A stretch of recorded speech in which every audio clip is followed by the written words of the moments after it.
Hi, everybody. This is your old pal, Uncle Hondo. Thank you for being with us today. This is our Las Vegas Raiders training camp report number 17.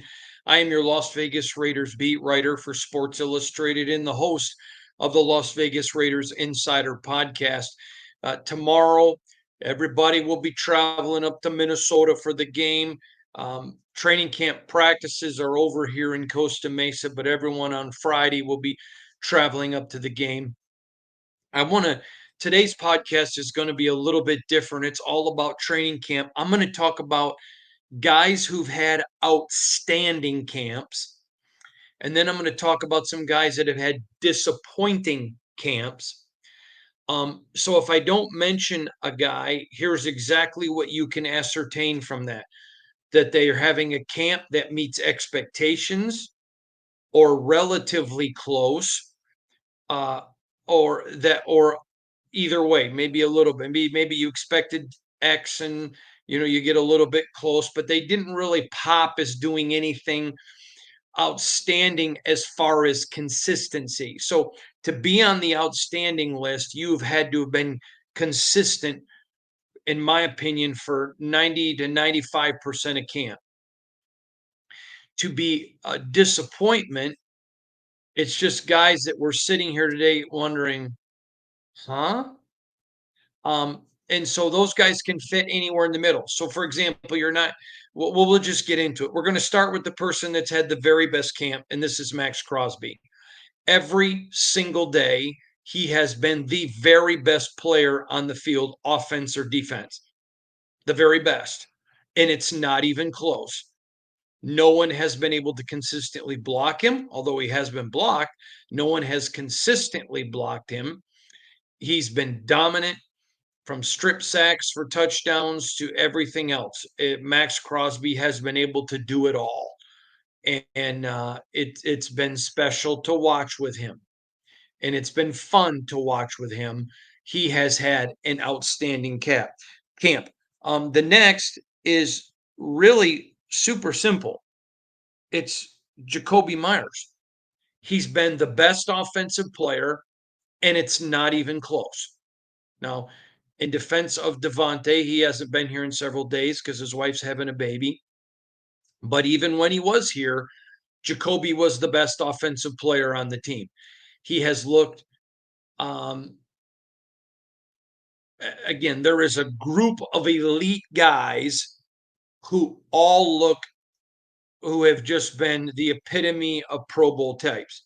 And so Max is that one, and so is Jakobi.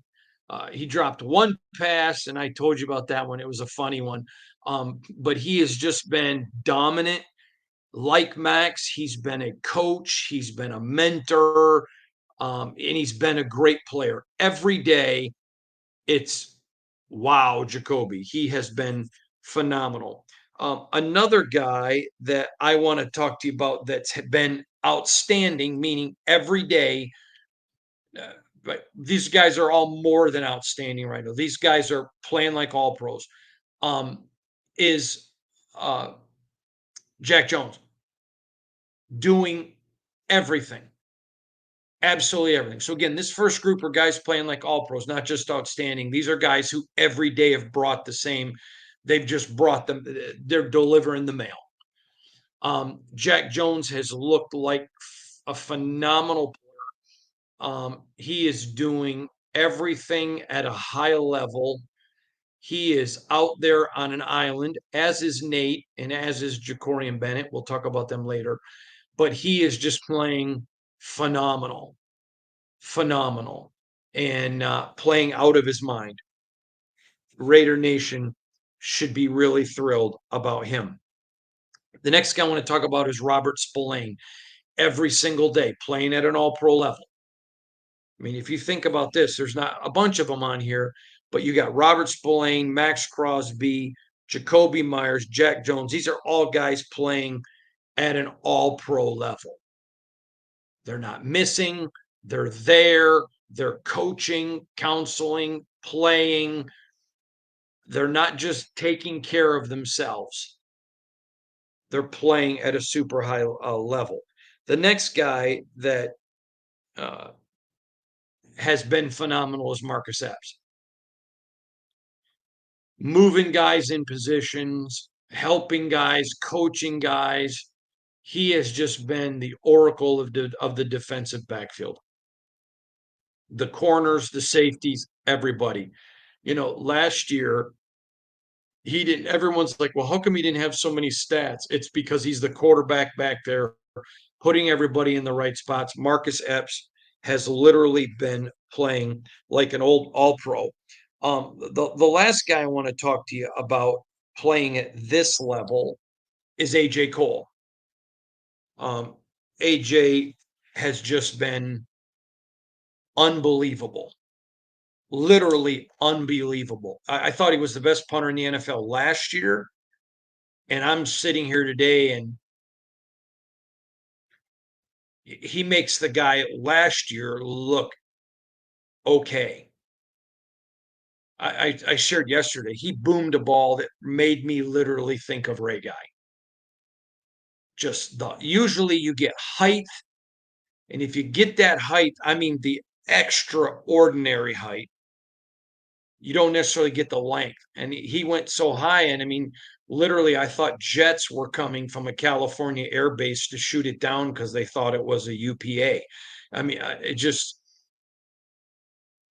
again, just playing at a masterful level. So right there, that's 6 guys on this Raider team playing like all pros. So now let's get into the outstanding guys. I want to talk about these. These are guys who maybe haven't had everyday great, but have had 90% or more and playing out of their mind.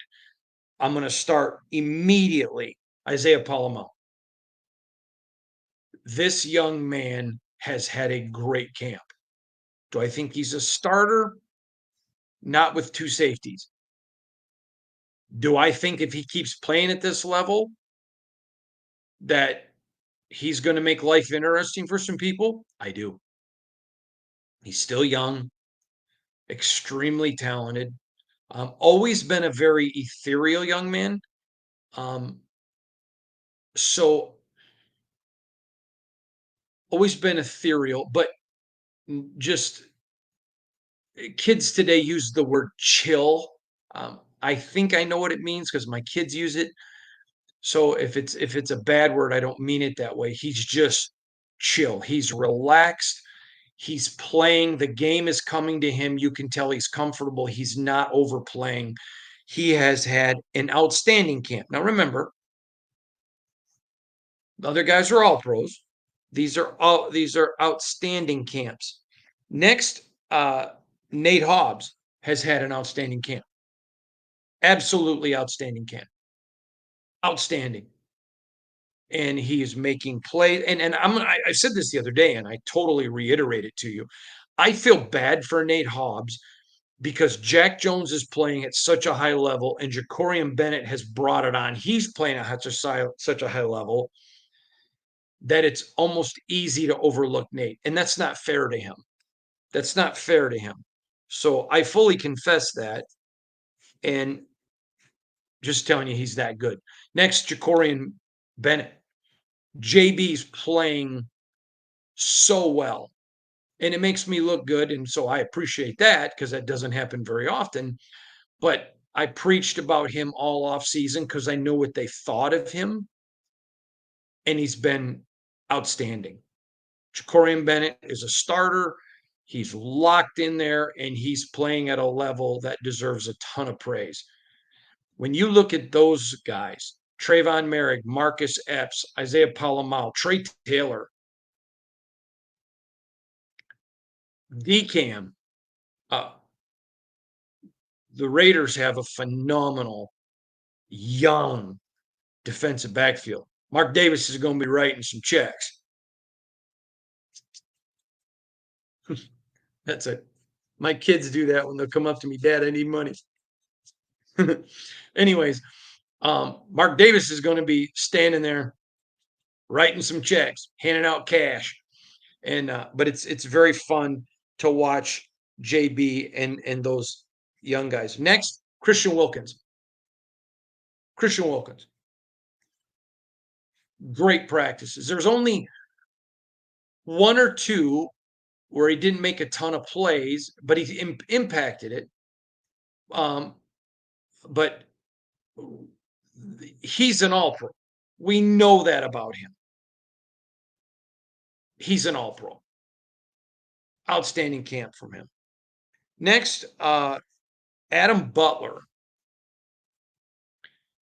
Playing him and Christian Wilkins next to each other is just unbelievable. When you look at Christian Wilkins and Adam Butler, then you look at Jink and Byron Young. Then you look at Nesta. A lot of veterans, especially Butler and Jink, but a lot of young guys on that defensive line, and they're hungry and they're eating. They're eating. I want you to think about this again. So you got Christian and Adam, Jink and Byron, Nesta and Matthew Butler, 6 defensive linemen, all playing good or outstanding. That's scary. Then you got Cody Whitehair at left guard. He's been outstanding. He's had an outstanding camp. And again, AP talked about him the other day. I talked with him yesterday. Again, such a high level of performance. It's fun to watch. It's fun to watch. And to watch Cody coach people, he's a former All-Pro, to watch him coaching people, to watch him instructing guys going to him. It's a wonderful thing to see. Next, Andre James. Andre James. I mean, every single play he's going against Christian Wilkins, Adam Butler, Jink, Byron Young. He doesn't really go a lot against Matthew Butler and Nesta because of where they are on the depth chart, but he's going against super studs every time. And he's making some great calls. He's putting some things in, and he's playing super aggressive. I really like that combination of him and Parum and him and Cody Whitehair. You guys heard me ask AP about it the other day. I think it was on Monday I asked, but that interior offensive line is playing tremendously well. Next, you can't not talk about this guy, Andrus Peat. He's had an outstanding camp. Outstanding. And he's going against Coons, he's going against Crosby. He has played very well. He's had an outstanding camp. Next, Dylan Parum. He is what we thought he was. He's a star. A great offensive lineman. Has a chance to be an elite long-term guy on this team. This is the thing about this Raiders team I want you to think about. There are so many up-and-coming young stars. You got, I mean, I don't even go through them, but you got Isaiah Palomar, Trayvon Merrick, JB, Nate, Jack Jones, DCAM. I mean, just think about that for a minute. Tommy Eichenberg is making a play. Byron Young making a play. Tyree Wilson making plays. Coons. You got so many guys, and that's just one side of the ball. You got so many guys coming up with future contracts. This is why the Raiders are committed to re-signing their guys. Big stuff going on there, and very, very good. Next, I'm going to tell you, DJ Turner. Crushing it. Now, I genuinely really like DJ. I have a great relationship with him. I think the world of him. I knew him before he came to the Raiders. And I'm just going to tell you,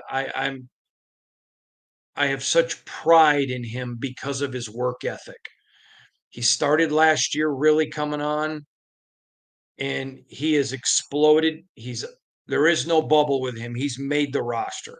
He's going to be a Raider in 2024. And I think he's going to make himself very vital in this offense. He's going to make some plays now. And he does special teams, he does offense. He just wants to play the game. He loves the game. I love what one thing all of these guys have in common is they love the game. And so they play it. You may remember there was a guy, I think his name was Ron Papelli or Popeil. Um, Mark Wahlberg played him in a movie, but it goes back to he was invited to walk on with Dick Vermeil's Philadelphia Eagles team. DJ Turner is a guy, if he wasn't playing football in the NFL, would be playing in a beer league. He just loves the game. He enjoys it. He has fun with it. And you can tell the game is slowed a little bit now, and it's just fun. I'm very, very happy for him, and I'm very proud of him. Uh, Dylan Labe, a rook. A rook. He has had an outstanding camp. Now, has he made rookie mistakes? Absolutely. And there's grace for that. But I'm telling you, you're going to see a lot of them up in Minnesota. You're going to see a lot of him this year. I remember when he got picked. You can go back and listen to my podcast. I may have even tweeted it, but I said after the draft, he's making the team. Oh my goodness. You should have seen the things people wrote about me, said about me. Well, he's on the team, and he's going to be a big part. He's fun kid to watch. Jakorian Richardson. I thought he would be good. I thought he was going to be more of a project than what he is. I know he started 2 years in the SEC and all that. I just thought there would be a project because of some of the technique that had to be repaired. This Raider coaching staff during OTAs and minicamp worked with him. He stepped into training camp, retained everything he learned, and never looked back. He will play a lot this year. And DCAM has not played it down yet in a real game. But if it translates the way it has from OTAs to minicamp, and into training camp, he's an emerging star. He is very good. He is long. I think there was a cartoon once called Inspector Gadget. My kids loved it, where a guy had all these arms and he could make them super long. His arms are so long that he almost looks like Inspector Gadget. In the way he uses them, his eye discipline, his hand discipline, they've really worked on him with that. And he's taken the coaching. DCAM has been unbelievably impressive. Next, DJ Glaze, the rookie. First day in pads, Thayer goes down. Bam, they put him over there, and he's on the line with the ones. And first couple plays, Max Crosby taught him a net lesson. Then the next play, he got into Max, and he's not back down. He's fearless. He is literally fearless. If you met him off of the field, he's again, you all know I'm from Michigan. There's a term we have in Michigan called that guy's salt of the earth or good people. He's good people. Just a wonderful man, very warm, very, very warm. He is special in a very unique way. He is able to be focused and take the game so serious, but not take himself serious. I love that about him. He's been very impressive. This is the Raiders now stacking two really good draft classes on top of each other. If you're looking for long-term visions of hope, there you go. Hold on to that. Powerful stuff. Um, Another rookie, Tommy freaking Eichenberg. Unbelievable. Unbelievable. That young man is all football. He's very quiet, not a big talker, is not rude in the least bit. You can just tell he's very uncomfortable talking in front of the media, which is fine. I'm sure Raider Nation would be like, I'd rather have a guy who's not the best in interviews, who's fantastic playing. Well, that's Tommy freaking Eichenberg. And that's how he plays. It's how he attacks the game of football. It's how he attacks it. He's had an outstanding camp. I thought there'd be a couple of adjustments for him. I thought he would have a good camp. I did not. If you would have told me 3 weeks into camp, I'm saying he had an outstanding, I would have been surprised. I think he's a future star. I think he's the replacement for Robert Spillane whenever Robert hangs it up. But I'm shocked at how good he's playing right now. Just very shocked. I'm really looking forward to watching him in Minnesota. Lastly, I'm going to talk about Malcolm Kuntz. Kuntz has been tremendous. And I'm going to say this at the last half of the year last year, he took off. Came into mini camps or OTAs, didn't lose a step. Got into mini camp, didn't lose a step. And I wanted to see, does he carry that through to the first week of training camp and then into pads? He did. He did. Playing with a high level of confidence.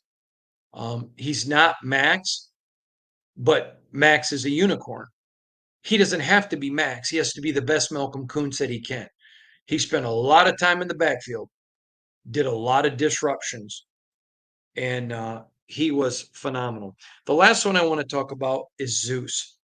I thought Zeus has had an outstanding camp. He's in terrific shape, and he's playing very well. Very well. I'm very impressed with how he's playing. And really, yeah. And the last is the position, and is Alexander Madison. Just again, playing at a level that you expect from these guys, and they're all playing at a very, very high level. So let's think about this real quick. 1, 2, 3, 4, 5, 6, 7, 8, 9, 10, 11, 12, 13, 14, 15, 16, 17, 18, 19, 20, 22 guys playing outstanding. Now remember, there's a lot of guys playing good. But playing good doesn't get you on this list. So there's 22 guys playing at an all-pro level or an outstanding level. And those are the guys. Now let's talk about some guys that I have been disappointed in. Some of them disappointed because of their performance, some of them because I had higher expectations then. And they're not guys I dislike. It's just guys that into camp I'm disappointed. I've watched them looking for moments of 2 or 3 plays of great consistency. Not seeing that. You can be good and be consistent and have some bad plays. But I'm looking for guys that I thought. So let's start with the first one, Sam Webb. I thought Sam coming in, playing for a position. He's been at camp, but I know this young man's talented, and I'm disappointed that I haven't seen more Sam Webb moments. Sincere McCormick. This is a guy I had hopes on. I thought this guy can go in and compete. We know Alexander Madison's made it. We knew that Zeus made it. We knew that Dylan Labe would make it, and pretty sure that Amir would make it. But at Amir's age, maybe somebody could unseat him. Probable? No. Possible? Yes, but I've not seen anything from Sincere at this point that says, "Oh, man, they need him on the practice squad." That's disappointing. Great kid with a lot of talent. Now he's still young. He's still young. So they may say, "You know what? He's not at that money year. Let's just give him a shot." But again, I'm disappointed because I have expectations. Chris Smith, second year. So we know we don't fully judge guys through their maturation unless it's just clear they're a bust, and that's not clear with him. And next year's his money year. I thought, though, coming off of a year that he'd respond like JB, and he has not. And I'm disappointed because he's very talented. Georgia doesn't win, especially the first title he won without him. And so I'm disappointed in that. Like him, great kid, expected more.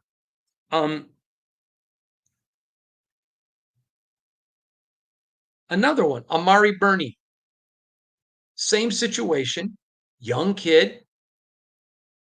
I expected him to really leap this year. I thought he would make a leap.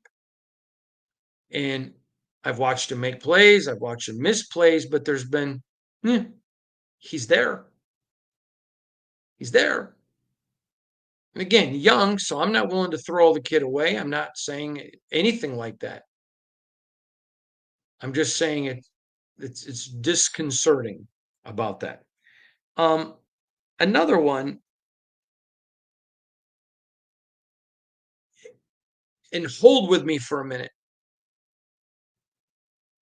Cole Fotheringham is a really good tight end. A lot of people, myself included, thought he should have made the team last year.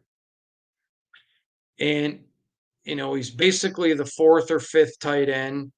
So he's getting reps against some guys that are not as talented as Bowers and Mayer and Harrison are taking reps against. And have I seen some plays? Yeah, but nothing like last year. And he's going against a worse level of competition. This is a good kid who can play in the NFL. I don't know if he's discouraged. I don't know if he's hurt a little bit. Maybe his confidence. I don't know. But I'm disappointed because I had monster expectations for him. Great kid. None of these guys is it character. None of them. Um, Britton Brown. I thought, another chance, maybe like a Sincere. Can he compete with Amir? Can he make a little statement? Can he pop? Now listen, they've not played any preseason games. So all of these guys can move from this list up by how they play over the next 3 games. And every guy I just mentioned is going to play a lot in these 3 games. They're going to get a chance to put on tape to go play somewhere if they don't play here. I'm just saying at this point, 3 weeks in. And then the last one, and I want to preface what I'm going to say because I know we're dealing with an injury, but that's Jackson Powers Johnson. And I want to explain what I'm disappointed about. The young man is not playing because of character issues. He's not playing because he's weak or faking an injury. None of that's reality. I'm disappointed for him. I would never put a rookie on this list because of their play. Never. Not a rookie. Not before no preseason games. So hear me, my disappointment is not in him. My disappointment is about the situation. They fully expected him to be starting on the left right now. Their full expectation was that. And he's not healthy. They expected him back a while ago, nothing. So we wait. And so again, with JPJ, my disappointment is not in the person. My disappointment is in the injury and the situation. So it's been a very good camp. Now, I'll give you some observations. First day of practice, the pace was very fast. Then it slowed, Picked up a little bit the last couple days, but not anywhere close to the first day. So I'm a little bit surprised at pace of camp. A little bit. That's been a little surprising. Number two, I am a little bit surprised that as competitive as this camp has been, how close they remain. Normally, when you have a very competitive camp, you see guys breaking off into offense and defense. That's not happening. Not in the league. They are competing fiercely with one another, and yet very close. That's a very interesting observation. I've never seen it like this in all my years of covering sports. So for me, it's quite fascinating, very fascinating. The other thing is the amount of teaching. I have seen staffs that teach a lot. Josh McDaniels taught more than any staff I'd ever covered before this one. But they did it all in laborious meetings after practice. They're not having laborious meetings at all. They're doing a lot of it on the field, which is why the pace has slowed down a little bit. But I can tell you this, in all of my years of covering football, decades, I have never been around a camp where the guys 3 weeks in, even though they're all sore and beat up and got camp legs, are refreshed and are enjoying camp. I have talked to, you know, not one. Oh man, I just can't wait for camp to get over. Several, they're looking forward to, even though it's going to be a million degrees, going back home to be with family. But none of them hating camp, dreading camp. Now, I think that will come when they get in the Vegas heat. But I'm telling you, I'm very impressed, extremely impressed with how that part of the camp has gone. These guys are on the same page. They're all going in the same direction and that. Lastly, I'm super impressed with Antonio Pierce. The way he's listening to his captains. I can't say anything right now, but I will be able to after camp. He's listening to his captains and his team is responding. The other day, they were tired and they had worked hard and they were busting their tail in practice. He let them out a little early. He rewarded them because they're giving maximum effort. And he's not a guy trying to come in and say, look at me, I'm the tough coach. He's coming in saying, listen, everybody here knows who I am. I'm the man.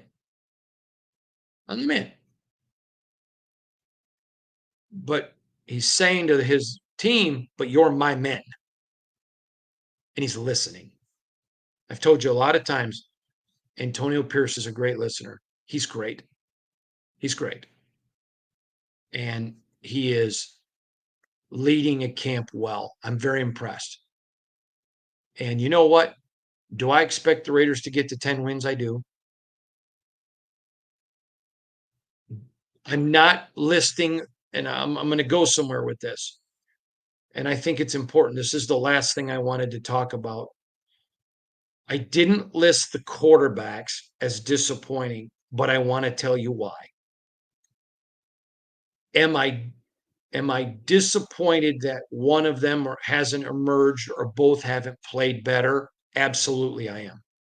Unequivocally. But the effort has been amazing. They've had good days. I told you Thursday was a very good day for both of them. They're going against that defense.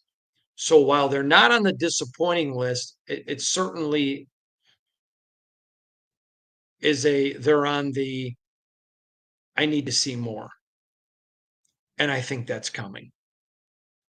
I have reason to believe it's coming. So I'm looking forward to it. I'm watching it close. Last thoughts.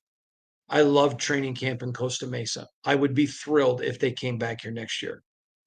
The weather's been fantastic. The police have been fantastic. Security's been great. Fans have been great. The facilities have been awesome. I know there's talk about a couple other places, maybe Tahoe. I don't know that they would do Reno, but maybe Reno, Napa. There's lots of different places. I think if they don't come back to Costa Mesa, I think they would like to come back to California, but in a place where the Rams and Chargers can't say, "Hey, you're not allowed to come here." It's going to be fun to watch. It's going to be really, really fun to watch. So there you go. There's my thought process. That's everything from today. I got a very special podcast coming tomorrow. Hope you don't miss it. You don't want to. Until then, we'll see you all later. Thank you for joining me today.